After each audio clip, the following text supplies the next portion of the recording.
Hi, readers. Welcome to Books Connect Us from Penguin Random House. This is a podcast about staying connected with each other and the stories and authors who inspire us. Today's guest is Lauren Ho, author of the debut novel Last Tang Standing. This funny romance has been described as Crazy Rich Asians meets Bridget Jones' Diary and is about the pursuit of happiness, surviving one's 30s intact, and opening oneself up to love. This story asks the question, in the endless tug-of-war between pleasing others and pleasing herself, is there room for everyone to win?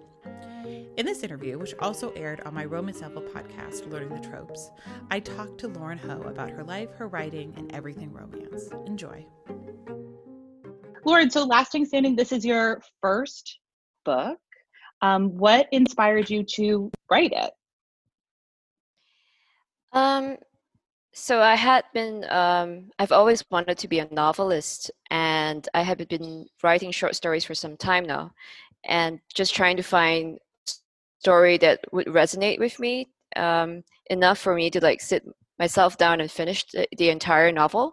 And so in 2017, while I was moonlighting, if you wish, as an open micer in stand-up comedy, I got the idea for Andrea. Andrea just walked into my head, and I thought to myself, this is a really interesting character, and she's facing a lot of the issues that people my age would be facing as a woman in Southeast Asia, and it just started snowballing from there. And I think after scribbling some notes in over 2 nights, I had an idea for the novel, and I just ran with it. I love that. And I know that you were a lawyer in a previous life, and then a stand-up comedian, and now a novelist. I always love people who have non-traditional career paths, just because I think it takes a lot of guts to be doing one thing and then say nope, actually, I think this will make me happy, and no, this will. What sort of emboldened you to make those changes? Just before, when I was writing the novel, I was actually working with Doctors Without Borders in Singapore. So I was actually back working in the humanitarian sector. And I suppose that's what gave me enough hit space to just be able to write more, because it was during this time as well that I was writing more in general when it came to short stories. So I think just not being in a very 9-to-5 job gave me the head space I needed to sort of write. In the evenings as well, I felt better while I was working with Doctors Without Borders to sort of have that headspace to write, because when I was working as a lawyer, I didn't necessarily feel mentally able to sort of write a novel in the evenings, whereas when I was working as a humanitarian worker, I had more mental space to write a book, if that makes any sense. Well, yeah, that has a lot of parallels to the book. So in the book, your main character, Andrea, is somebody who is in her early 30s, and she's starting to feel the pressure sort of from every aspect of her life to settle down, check all the boxes. So have the husband, have children, have the high-powered career. And it's sort of, I loved the book because it's sort of her realizing what she really wants. And it's interesting to hear you talk about sort of your transitions, that it seems like you maybe followed a similar path to Andrea, or Andrea followed a similar path to you. So I think that's really interesting. I think we write what we know, and there are definitely similarities or parallels between what Andrea's doing in the book or will be doing in the book with my own life, because I think, we write what we know. So I think that Andrea's character is definitely inspired by my own experiences working in the corporate world and then deciding to transition out of it. Oh, I hope I'm not spoiling my own book. I feel like that I saw that maybe on the flap or something, but it's, yeah. So this is a romance novel podcast. So do you consider this book a romance novel? I think my book is a rom-com. That's the accurate representation of it. But in my mind, I always thought of it more as like a humorous novel above all. So yes, there are romantic subplots, but it's not, for me, it's not the main purpose of the novel, because I think it kind of tracks Andrea's inner growth as a woman. So yes, there are romantic subplots. It is a rom-com, but just for me as an author, I'd always viewed this novel as being more like, in a way, a coming of age novel. Even though I know she's like much older than the typical coming of age protagonist, but there are some elements to it because she's trying to discover what she wants in life, and she's been telling herself that she's supposed to follow a path, but then throughout the course of the novel, she's going to realize that that's not necessarily the path that she should be following. I think that happens to a lot of people. And I'm not that much older than Andrea. And I feel like I have a bunch of friends who followed her path as well, as far as being like very corporate or doing what they think they're supposed to do. And then there is always a moment where you wake up and you're like, who am I doing it for? And that's what really made me love Andrea, because I think it takes a bold person to then sort of make those decisions to change or to even start asking those questions, because those are big, scary questions. They are. So we spoke a little bit about, before we started recording, about sort of your uniqueness as an author. I think mostly of the books that we read are from American authors or British authors. And you offer such a wonderful and unique perspective. So I'd love to hear a little bit more about how sort of that informed the book and everything. I was asked a similar question the other night as to how I would classify my novel. Would I classify it as a Malaysian novel or a Singaporean novel? And I thought maybe the way I would classify it is a Malaysian novel set in Singapore. And I'll explain a little bit more why I say that. Because the protagonist is Chinese Malaysian, and she is actually working in Singapore, and her experiences as a sort of like a migrant in Singapore is actually the experience of many people in Singapore. And it's not a classically Singaporean novel in that sense, because most of the characters are not really Singaporean, but it's just people coming to a country, working there, and then maybe through that process finding out something about themselves. So for my background has been one of relocation, of moving. So I've lived in 3 different countries, in 3 different continents, and several countries. And I think just being someone who's lived in so many different countries has shaped the way the novel is. And I think anyone who's like moved to another place to find new economic or new professional opportunities would appreciate the book, would find parallels in the life of Andrea and her friends, even if they're not familiar with the local culture. So yeah, I think it's easy. It would be easy to sort of find something from the book to identify with, even if you've never been to Asia, even if you've never been to Southeast Asia. I think there are themes in the book that would appeal to a reader who's never been or is not familiar with the culture, the local culture there. Yeah, I definitely agree. I have never been to Asia and don't know very much about Southeast Asian culture at all, other than sort of what I've seen in Crazy Rich Asians. But it's why I really love this book too, because I felt like it's such a different experience to read a book from an author who is of that culture, and sort of the insight that you get is so unique. And that's something that I really loved about this novel too, is I felt like having never been to Singapore, now I feel like I have a better idea of what Singapore is, or who people in Singapore are, sort of what the culture is like, in a way that I don't know how I would in any other way. And I think that's why books are so amazing because they do give you that really that on the ground insight into so many different cultures and people and different ways of living. So I think that's an interesting observation. I mean, Asia is not a monolith, and neither is my book. My book is not trying to portray, is not trying to be the be all and end all of Singaporean culture. And Singaporean culture is very diverse. It really depends what your background is, what your ethnic group is.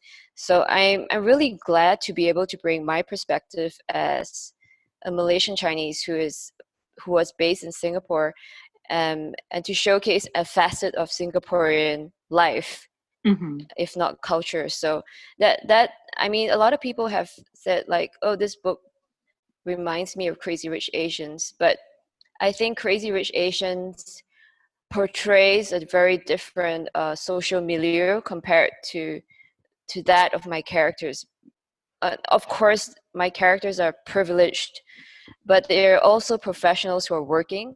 They're not uber rich. Some of them may have a lot of family money, but they're not uber rich, and they are definitely trying to strive. They're striving, and they're trying to find their own slice of the Singaporean dream, if you wish.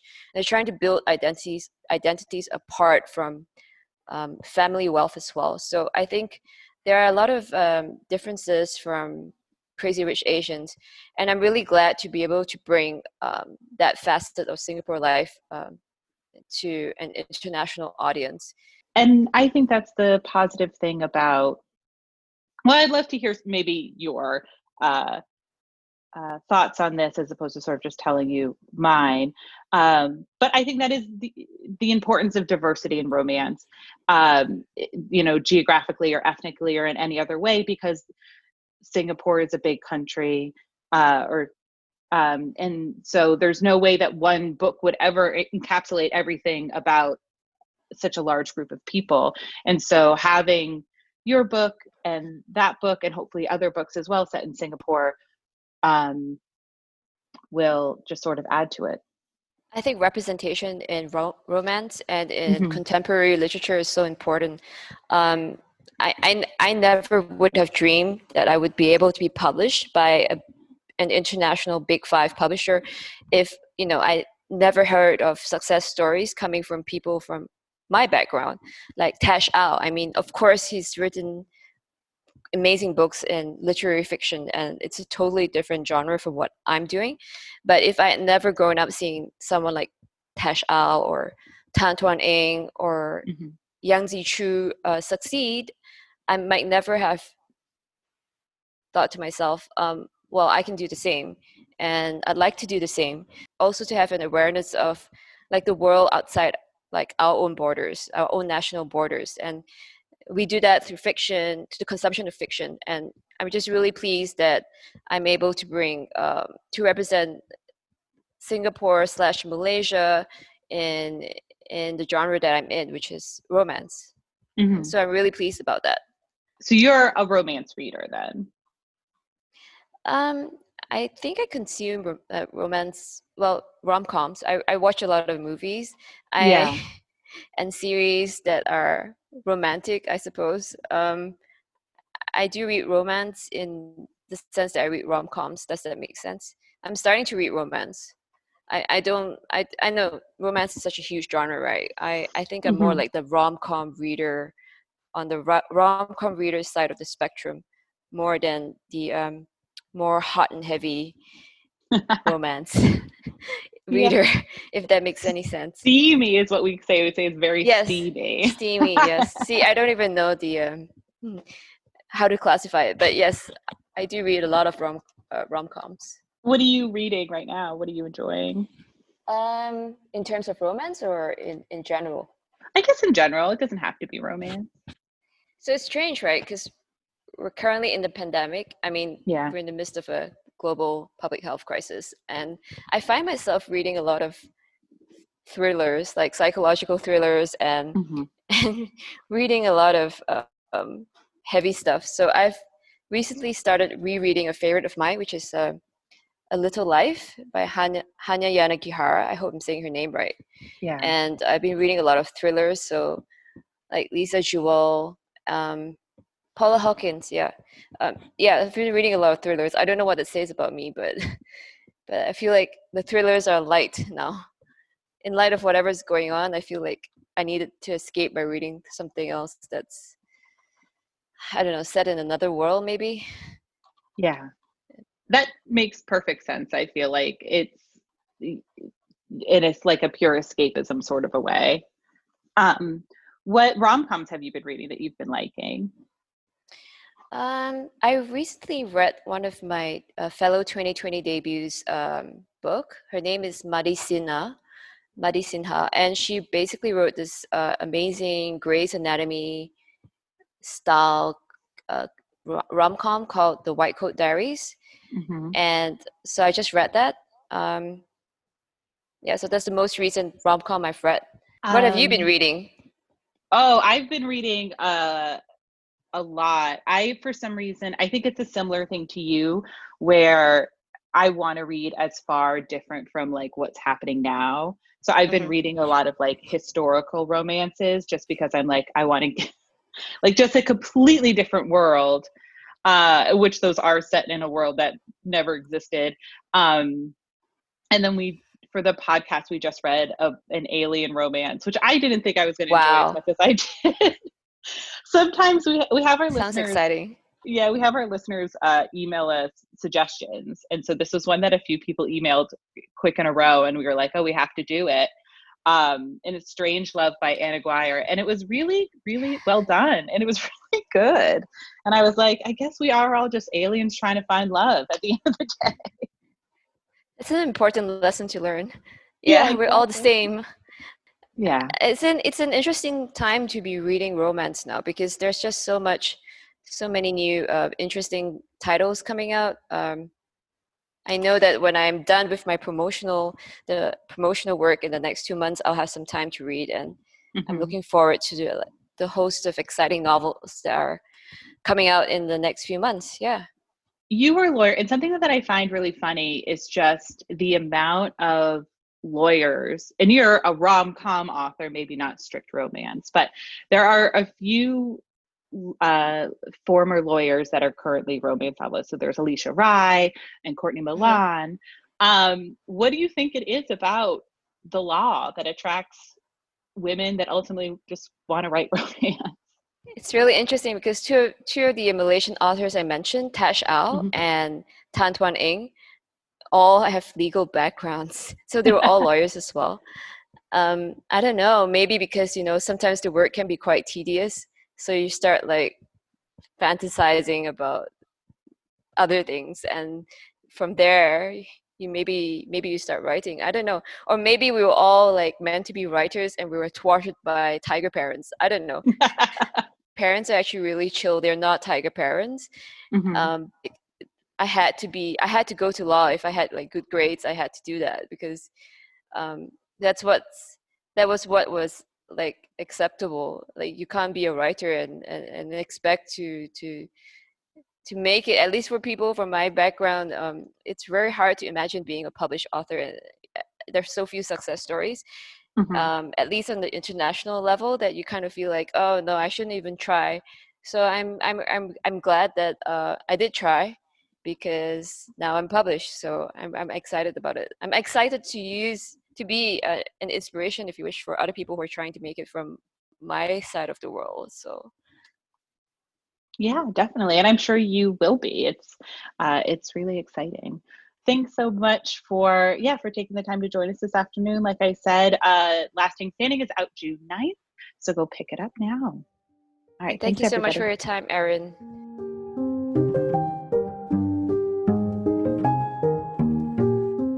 Thank you for listening to Books Connect Us.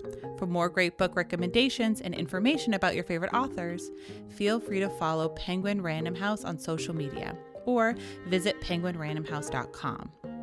And if you've enjoyed what you've heard, go ahead and leave us a review on Apple Podcasts, as it helps more listeners to find our show.